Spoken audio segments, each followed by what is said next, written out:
स्वागत है आपका आईपीआई न्यूज़ में एक बार फिर से। इसके पहले आप बता रहे थे और फिर दोबारा। तो सबसे पहले आप एक बार फिर नगर की जनता को परिचय दे दीजिए। मैं मोहम्मद अरशद सुल्तान, इससे पूर्व में श्रीमती शाहीन सुल्तान जी जो पूर्व चेयरमैन रही हैं उनका पुत्र भी हूँ और प्रतिनिधि भी रहा हूँ। और प्रतिनिधि के तौर पर और पूर्व चेयरमैन साहब के कार्यों की देखरेख के रूप में जनता की सेवा लगातार करते रहा हूँ। अभी हाल ही में निकाय चुनाव बीता है, उसमें जनता ने आपको नहीं स्वीकारा है, तो क्या लगता है आपको कि क्या वजह रही होगी कि जनता ने आपको नहीं स्वीकारा? देखिए, सबसे पहले तो जनता का बहुत बहुत आभार और दिल की गहराइयों से उनका धन्यवाद। आभार इसलिए कि उन्होंने स्वीकारा या नहीं स्वीकारा ये मायने नहीं रखता, मायने ये रखता है कि जनता ने कितना प्यार दिया है। और मैं समझता हूँ जितना जनता ने हमें प्यार दिया है उनका आभार है और शुक्रिया इसलिए है कि जो हमारे कार्यकर्ता, जो हमारे लोग दिन रात एक करके हमारे साथ लगे रहे और ख़ासकर उन माताओं बहनों को, उन बुज़ुर्गों को जिन्होंने जहाँ पाया वहाँ जाकर इबादतें की, दुआएं की हमारे लिए, अपनी इबादतों में, अपनी दुआओं में हमको मांगा, हमको जिताने के लिए मांगा। लेकिन ये सही है कि अल्लाह जिसकी किस्मत में लिखता है वो चुनाव जीतता है और चुनाव जिसने भी जीता उनको भी शुभकामनाएं। और बहुत खुशी मिली हमें कि जनता ने हम पर विश्वास दिखाया, विश्वास जताया और बेहतर मत हमें प्राप्त हुए। तो इसलिए हम जनता का आभार व्यक्त करते हैं और शुक्रिया अदा करते हैं। अच्छा, तो वजह आपने नहीं बताया कि क्या वजह रही होगी? देखिए, वजह जो भी रही हो, वजह लगातार, जैसे हमने इससे पहले भी कहा था कि हमारे कार्यकाल में कोरोना का टाइम आया जिसमें हम लोगों ने ठीक ठाक कार्य किए, लोगों को आर्थिक मदद पहुंचाई, अच्छे खासे काम किए, लेकिन शायद जनता ये नहीं समझ पाई। लेकिन जनता ने अपना प्यार दिया, अपने मतों का प्रयोग करके और अपने अधिकारों का प्रयोग करके अपना प्यार दिया। जनता से जो भी भूल हुई, जो भी वो हुई, उसका मुझे कोई खेद नहीं है, ना कोई दुख है। हम चेयरमैन बन चुके हैं और इंशाअल्लाह आने वाले वक्त में फिर बनेंगे। जनता ने किसी और पे भरोसा जताया, अपना मत दिया, अपना अधिकार दिया। हम जनता के मतों का, जनता के अधिकारों का भरपूर स्वागत करते हैं। अपेक्षा करते हैं कि जिन पर उन्होंने भरोसा जताया और जिन पर उन्होंने अपने मत का प्रयोग किया है वो भी उनकी अपेक्षा में और अपने कार्यों में जनता के खरे उतरेंगे। इस पर भी सवाल हम आप सवाल पर भी आएंगे, लेकिन उससे पहले चर्चाओं का बाजार गर्म है कि कई मुस्लिम प्रत्याशी होने की वजह है जो एक कारण ये भी बताया जा रहा है हारने का। तो आप कितना लगता है इसमें सच्चाई है? देखिए, आप भी जान रहे हो, हम भी जान रहे हो, नगर पंचायत की भोली भाली जनता भी जान रही है। ये सही है कि ज़्यादा जो सवाल अभी आपने किए मुस्लिम प्रत्याशी, यहाँ पे महत्वपूर्ण मुस्लिम प्रत्याशियों की बात नहीं है, क्योंकि हमें जो वोट मिले हैं हिंदू मुस्लिम एक समान वोट मिले हैं। हमें जो वोट मुस्लिम वार्ड में मिले हैं वही वोट हिंदू वार्ड में भी मिले हैं। तो हम हिंदू मुस्लिम की राजनीति से परे होकर ये बात कहना चाहते हैं कि जिस तरह से कुछ लोगों ने, कुछ अराजक तत्वों ने चुनाव लड़ा ऊंचाहार की राजनीति में, जो पिछली बार चुनाव नहीं लड़े थे लेकिन इस बार अराजकता फैलाकर, तमाम तरह का भ्रम फैलाकर, तमाम तरह की कूटनीति की राजनीति करते हुए चुनाव लड़े। उन्होंने जनता को वर्गलाया, जनता को भड़काने का काम किया। क्या लगता है कि लोभ में भी वोट मिले हैं, लोभ दिया गया जनता को? नहीं, बिल्कुल लोभ, लालच, मोह माया जैसे जनता को भड़काते बना उन्होंने भड़काया। एक प्रत्याशी तो चुनाव लड़ रहे थे, आप भी जानते हैं, हम भी जानते हैं, केवल 5 साल उन्होंने हमारी बुराई की। एक दिन पहले उन्होंने AIMIM के प्रत्याशी को अपने फेवर में बैठाला।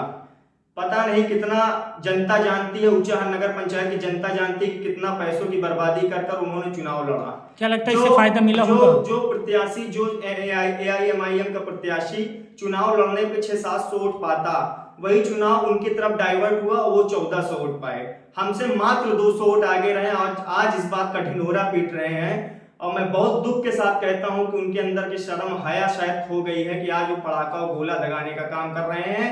1200 वोट से चुनाव हारने के बाद और मुझसे मात्र 200 वोट ज्यादा पाने के बाद आज आवाम की हार हुई है, ऊंचाहार की उस जनता की हार हुई है जो भाईचारा, एकता और अखंडता को पसंद करती है, जो गंगा जमनी तहजीब को पसंद करती है। उस जनता की हार हुई है, उस जनता उस जनता ने मिलकर इनको 1400 वोट दिए, लेकिन आज उस जनता के दिलों पर ठोकर मारते हुए, आज उस जनता के उम्मीदों पर ठोकर मारते हुए आज उन्होंने जीतने के दूसरे तीसरे दिन जो गोला तमाशा पड़ाका बम बारूद दगाया है, मैं समझता हूं कि आने वाले 5 साल में आने वाले चुनाव, नगर निकाय चुनाव में जनता उनके इस घमंड और गुरूर पर लगातार अपने ठोकरों को मारने का काम करेगी। अच्छा लगता है आपको कि 2 दलों ने मिलकर चुनाव लड़ा, 2 दल का 1 वोट था? देखिए, हम यही तो आपको बता रहे हैं कि वो AIMIM का प्रत्याशी कम से कम 500-600 वोट पाता, चुनाव लड़ता, क्योंकि उसके कुछ व्यक्तिगत वोट थे, कुछ पार्टी के वोट थे।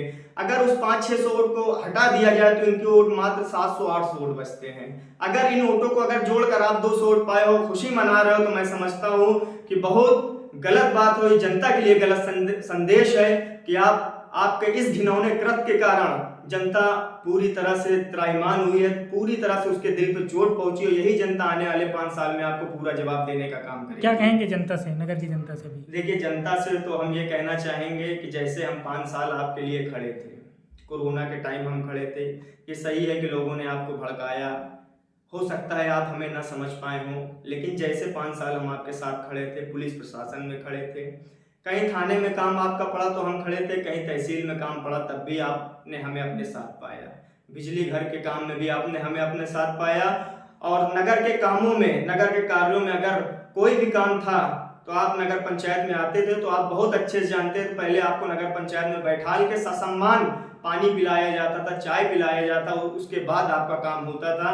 लेकिन मैं चुनाव हारा हूं, हिम्मत नहीं हारा हूं। मैं आपको फिर से बताता हूं कि अगर जहां जरूरत पड़ेगी आप मुझे आवाज देंगे, मैं अपने आर्थिक मदद से, अपने स्वयं के निजी खर्च पे अगर काम आपका करवाना पड़े तो आपका भाई अरशद सुल्तान आपसे वादा करता है कि वो भाई, आपका बेटा पीछे नहीं हटेगा, जहां जरूरत पड़ेगी आपके काम के लिए आगे से आगे खड़ा रहेगा।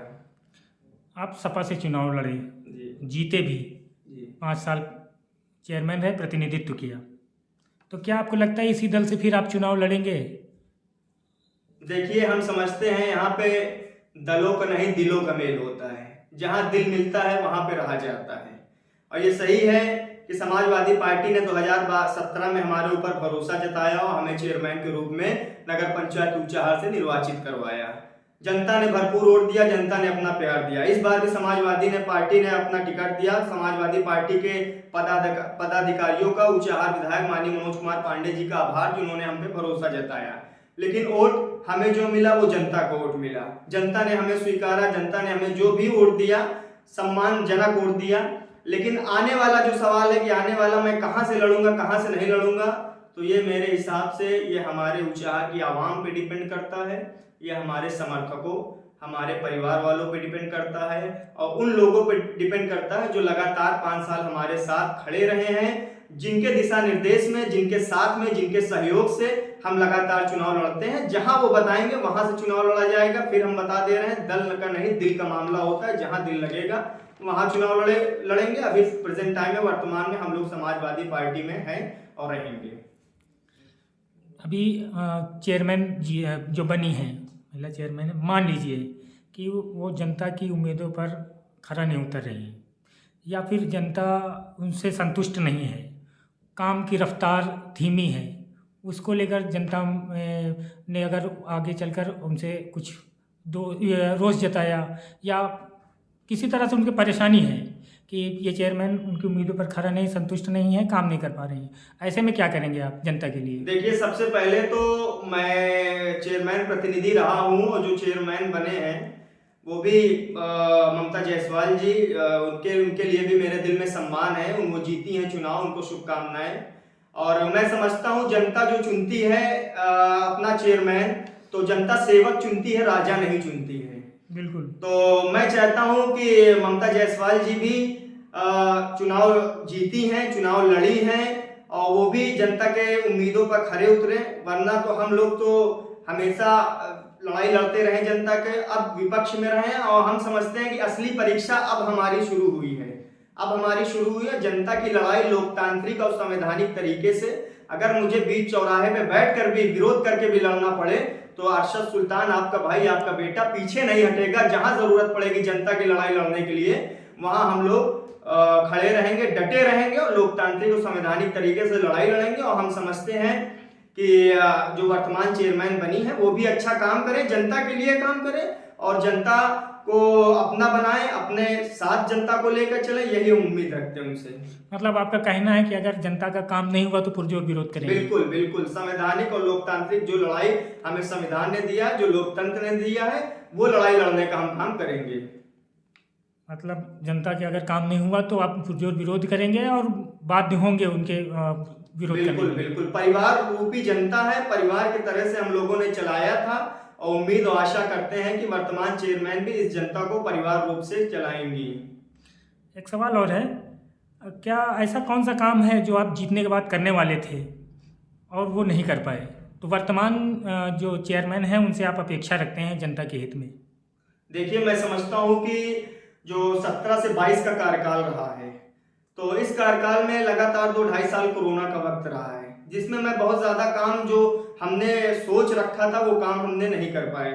लगभग ये मान के चलिए कि हम लोगों का ये इरादा था कि एजुकेशनल एरिया में बच्चों के लिए शिक्षा की व्यवस्था की जाए और लगातार 5 वार्डों में 10 वार्ड जो हैं हमारे, उनको एकजुट करके 5 वार्डों को डिवाइड करके वहां पे बारात घर की व्यवस्था की जाए, सौंदर्यीकरण की व्यवस्था की जाए। जो नगर पंचायत की खाली जमीनें पड़ी हैं, जिन पे भूमाफियाओं का कब्जा है, वो भूमाफिया जो चुनाव के टाइम, इलेक्शन के टाइम वोट के दलाल, वोट के दल्ले, वोट के ठेकेदार बन के आते हैं, मैं चाहता हूं कि उन जमीनों को खाली करवा के उन जमीनों पर नगर पंचायत के लिए बारात घर और सौंदर्यीकरण का कार्य करवाने का काम किया जाए, पहली चीज। और दूसरी चीज, हम नगर पंचायत अध्यक्ष महोदय को एक बात भी कहना चाहते हैं कि हम चाहते हैं कि जिस तरह से परिवार की तरीके से हमने पिछले 5 साल चलाया, ना जात पात, ना भेदभाव, ना किसी तरह से ऐसा कार्य जो नगर पंचायत की जनता को दिली तकलीफ दे, हम लोगों ने कोई ऐसा काम नहीं किया। यही आशा, यही उम्मीद हम वर्तमान अध्यक्ष जी से भी करते हैं कि पूरी तरह से नगर पंचायत की जनता को अपना मानकर, ना कोई राजनीतिक वोट बैंक समझकर, ना कोई अपना कुछ ऐसा समझकर, राजनीतिक द्वेष भावना समझकर, एक समान नगर पंचायत ऊंचाहार को चलाएं। जनता आपके साथ रहेगी। बस हम आपसे यही निवेदन गुजारिश करते हैं कि जनता का काम करें, जनता के लिए काम करें और जनता को हमेशा बढ़ चढ़ के एक परिवार रूपी माने। जिस तरह से पूर्व चेयरमैन शाहीन सुल्तान जी ने माना था, उसी तरीके से आप भी परिवार रूपी जनता को परिवार के रूप में माने। धन्यवाद। भाजपा की सिंबल से चुनाव लड़ी, आपने सपा से चुनाव लड़ा था, तो क्या लगता है कि मुस्लिम पक्ष के लोगों का भी काम होगा? उनको ऐसा नहीं करना चाहिए जबकि भाजपा इतना बदनाम होने के बाद। देखिए, हम ये नहीं समझते हैं, ऊंचाहार नगर पंचायत की जो राजनीति रही है 1988 से, 1988 में इस नगर पंचायत ऊंचाहार का सृजन हुआ था और उस वक्त से चेयरमैनी चल रही है। मैं समझता हूँ ऊंचाहार नगर पंचायत में ये ऐसा हिंदू मुस्लिम की भावना वाली राजनीति नहीं रही है और जिन लोगों ने भी किया है वो बहुत घिनौना कृत है। आने वाले समय में अगर यहाँ ऊंचाहार में नहीं तो हो सकता है ऊपर जाके ऊपर वाले को मुंह दिखाना पड़ेगा उनको, क्योंकि यह घिनौना कृत है। जब पूर्व में नगर पंचायत अध्यक्ष शाहीन सुल्तान जी ने ऐसा नहीं किया, तो यही उम्मीद हम उनसे भी रखते हैं कि वो भी एक समान 10 वार्ड में सारे समाज को लेकर, सारे वर्गों को लेकर, सारे धर्मों को लेकर और सारे धार्मिक पर्वों को लेकर उनको चलना चाहिए। उनको सभी हिंदू मुस्लिम सभी धर्मों का सम्मान करना चाहिए, सभी धार्मिक पर्वों का सम्मान करना चाहिए। आगे जितना ज़्यादा से ज़्यादा हो सके धार्मिक त्योहारों में साफ सफाई की व्यवस्था, लाइटिंग की व्यवस्था, सारी तरह से व्यवस्था उनको करनी चाहिए। शुक्रिया अरशद, कार्यक्रम में आने के लिए। धन्यवाद।